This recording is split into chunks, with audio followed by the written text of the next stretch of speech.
So what is the objective of looking at doing here? Essentially what the objective is to meet the requirements of the end user in a cost-effective manner. And so one thing, how we're going to achieve this objective is by utilizing UV technologies and advances in UV technology. So what this will do is it allow us to reduce our processing times, increase our throughput, and decrease our handling times. So what we do is some of the stuff is creating for the IT market. Where can UV technology be utilized at in this market? Well, we can look at the graphic layer, we can look at the adhesive layer, the dynamic layer, the spacer layer, and the functional layer. A lot of little layers in there going on.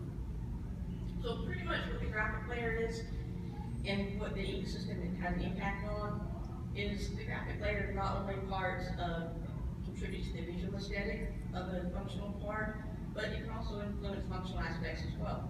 For example, if you have an ecosystem that doesn't have really good adhesion to the material you're printing on, and let's say you've got a dome in there and it goes through several actuations and it just starts to flake off, that could potentially start causing issues as far as making contact with your functional layer. So some of the things we look at as far as inks for the graphic layer when it comes to visual aesthetics, opacity, color fidelity, you definitely want good opacity in that. You don't want to see you have LEDs behind it, little hot spots, little shadows, halos, things like that. You definitely don't want to see the circuitry underneath it. And then also color fidelity, you want the color to be nice and bright. Things right now, people are very visual oriented, so they're going to want to see what's going on. They're going to want something that's going to catch their attention. One thing we look forward to as far as when it comes to inks and inks is reality, color, consistency, and fast security. Reality is important because that's going to help make it easier for as far as reversals, things like that, fine lines, halftones, vignettes. If you don't have good reality, it's going to be more difficult to get those look nice and crisp and clean. And you also want the color to be consistent. You don't want a situation where you're running and halfway through your run, towards the end of the run, all of a sudden you realize, whoa, that color changed. It was this in the beginning, and now it's just the end, and that's usually not a good thing. And then fast security, the reason for this is a lot of materials, particularly polycarbonates, can be created by excessive exposure to UV light in shorter wavelengths. So it's a very slow train system. You've got to run it through very slowly. You're exposing that to a lot of UV, and you're potentially degrading that overlay of that product before it gets out into the fluid.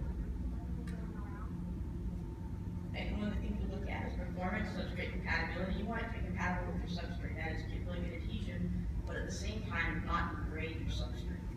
That can be a bad thing, especially when you're doing embossing and things like that. You have actuations you don't want to fall apart. I don't know how many of you ever gone to an ATM or a gas station, push a little button, it's like, ooh, it's like all kind of falling apart, or a button's not even there, and you're like just pushing a little certain part of it. I know, I've done that, so it's like, oh, that's not good. So that's something that's important. Adhesive compatibility, a lot of people get this confused, adhesive compatibility with adhesive resistance. They're actually two different things. What adhesive compatibility means is adhesive's ability to grab onto the ink system. You want to have good compatibility between your ink system and your adhesive, because if you don't have, that's not really a good bond. What's going to happen is your old leg's going to go and then just fall off the product, and you definitely don't want that. Then adhesive resistance. What that means is a lot of adhesive on certain ink systems are made up of a tack ink system, and so over time it'll actually pull the ink off of the material of the substrate. And so you want the ink system to be resistant to that adhesive. I don't think that's for you guys. Okay, I just want to make sure because I'm seeing a lot of this. So if I am, just somebody say slow down, slow down. Right, and also flexibility and durability. A lot of overlays now are going to be embossed. They're going to have some kind of definitely. They're going to need flexibility as far as just, even if it's a non-embossed or non-tactile overlay, they're still going to be pressing on it, so they're going to have enough flexibility to withstand that and not start to fall apart. Alright, and the adhesive layer, this is where it gets a little fun. Essentially, selective adhesive is used to bond the graphic layer and functional circuit together. Now, how things are typically being done in a lot of places is you get your little adhesive, you have selective die cut, then you walk over and you see there's little people sitting on a thing and they're doing these.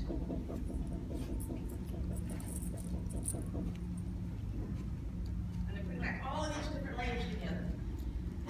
By utilizing advances in UV technology and using UV curable printable adhesives, you can alleviate a lot of that. Essentially, it's a lot easier to set up a screen, register it in, and just print away and put that where you need it. Some of the things to keep in mind when you're looking at adhesives, printable adhesives, is the environment. most of the thermal adhesives I work with do very, very well, with one exception, and that is you have a high temperature, high humidity environment, they'll tend to want to reflow. So that's just something you kind of keep in mind. So one thing you want to consider when looking at a curable, UV curable adhesive is the moisture or humidity. If you're going into a high moisture, high humidity environment, high heat or extreme cold is going to have any kind of chemical exposure. And what is a mounting surface? The reason this is important is because if it's mounted to something that has a low surface energy to it, you may need to make some adjustments to, or depending on what kind of adhesive you use, so you get adhesion to that low surface energy surface. Processing adhesives. They're a little bit different than the cream, just like a clear UV ink, in that they're kind of sticky and they're sort of wet. And you have a difference between adhesive and cohesive bonds. We'll kind of get into that in a couple slides later. One of the things that's really important when printing adhesives is your deposit thickness and your curing. That's going to have a very big impact on your adhesive strength, your peel strength, and your shear strength. So one of the things kind of keep in mind when you're using these is you want to use them directly from the container. You don't want to put any ads in them. Most of these adhesives tend to have more of a Newtonian rheology, which means that even though you're going to work them, they're going to be depressed, you're going to stay pretty much that same viscosity.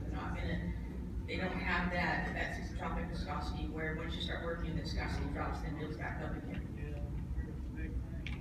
Alright, so adhesive and cohesive bonds. Where is this important? Is the thumbtack is kind of like how sticky that ink is, and that's your adhesive bond. And the static shear bond or the cohesive bond is how well it sticks to things. Now the reason this is important is a lot of people will look at the part that come out of the carabiner, and this is one of the things I found that most people run into troubles with when printing curable adhesives, is like, oh, it's not quite sticky enough. So they'll change the cure rate until it comes out it's really sticky.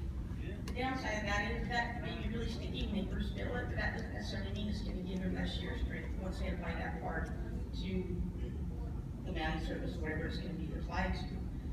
The idea is when it comes out of the curing unit, it's going to be a little tacky, but it shouldn't be like so tacky to where it's like just sucking things out of the air and it's sticking to it. So you want to make sure you get a good balance of adhesive and coadhesive adhesion there. One of the things to look at is just kind of when we were doing some testing with 3M and some of their UV curable adhesives is the mesh count. This is kind of critical. These are just kind of an idea of some of the mesh counts that we use and the deposit thicknesses we got with these mesh counts. So we're kind of talking about cure and tack and all that good stuff. So if you get over cure, you're going to have less tack. It's not going to be as sticky when it comes out of the curing unit, but you're going to have a higher shear rate, which means that once you apply that to the surface, it's going to be more difficult to pull those guys apart. If you want to cure, you're going to have a little more tack. It's going to be a lot more sticky when it comes out, but you're not going to have as good as a shear rate, which means that it's going to be much, much easier to pull those two heads apart once you put them together. And this is kind of critical, because I said this is where you see most people that don't really care much for UV curable adhesive, like, well, that doesn't stick as well, I don't get as much strength. This is typically because of the cure rate that we use.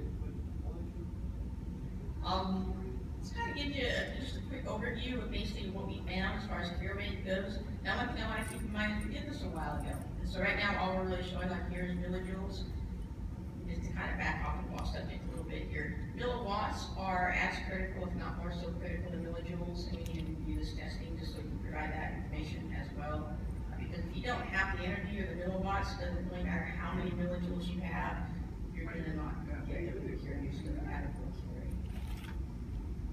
Just another little thing kind of showing you as far as how that changes as you go from thickness. Real quick before I go into the dynamic layer. One thing on the adhesive layer too to keep in mind is optimum characteristics are tended to be between 2 to 5 mils. So if you get too thin of a layer, even if you're curing it right, processing it right, you're still not going to get that optimum adhesive bond. So you typically want to look at about 2 to 5 mils as far as your deposit for adhesive bond. Alright, so the dynamic layer. This is basically the layer that opens the switch or closes the switch, providing a completion regulated path of electricity. You can utilize either printed layer domes as well as various other technologies. One of the things that I like about this, especially with the advent of UV curable conductives and using UV inks on your graphic overlay, is now you can actually turn your overlay into that dynamic layer. You can actually print shorting paths right on your overlay and not have to worry about that second layer of material. So that actually reduces your handling, it reduces your cost of material, and it kind of speeds things up a little bit. spacer layer. This is something that's still kind of new. I've worked with a couple companies that are utilizing this, and they seem to be pretty excited about it. One of the information that we've gotten back from them is that it's cut down several dies, especially on very intricate parts where they've had to do several different dies for very small pieces and stuff. But basically what a spacer is, it provides a gap between the dynamic circuit and the functional circuit to keep that circuit open. Otherwise, it's always going to be closed and it's not going to do what you want it to do. So some of the ink characteristics in actually printing the spacer rather than doing a traditional die-cut spacer is it does have a unique rheology to it. And the reason for that is to help make it easier to print, but then again, you don't want it to sort of flow out and slop down. You want it to have nice, consistent sharp edges, and you want it to be a consistent deposit. It does have very little flow to it, so very, very thick thread diameters will tend to give it a kind of a rougher surface because it's not really going to flow into those areas. I'm speeding through this thing. I've only used like 12 minutes. You guys might be doing a little early. I can slow down a little bit if I need to, but if you want to go more early, you say, no, this is good. All right. So the mesh. One thing we found out when printing spacers or printing thick film deposits is wire mesh yields the best results. The reason for this is that can go down into mesh counts to like 80, 120, 180, and still have a very, very thin thread. And with that, because this ink doesn't really flow much, now I don't have a lot of surface roughness. I have a much smoother surface, and it does tend to yield a much more consistent deposit. Again, low mesh counts. Sorry, I got a little bit untied there. Low mesh counts are critical, and typically what we found is between 80 to 180 as far as wire mesh goes, and high tension. So usually tension is guys up to about 40 to 50 newtons. Is what very low off contact. One of the other things that really is critical in printing a spacer, and we're talking printing anywhere between a 5 mil deposit all the way up to 15 or 20 mil deposits in one pass, is you want to utilize a thick film. Typically a 100 micron cap film up to like a 400 micron film is what we recommend.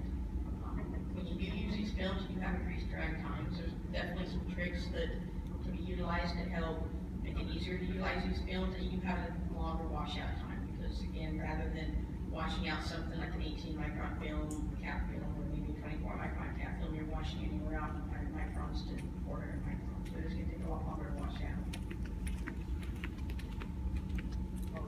One of the big things we found, and is kind of a trick with printing thick film deposits like some spacers and keeping it consistent, is we actually found utilizing the Newman constant force squeegee yields about 4 to 5 mils more deposit in general. So it's really a pretty significant difference.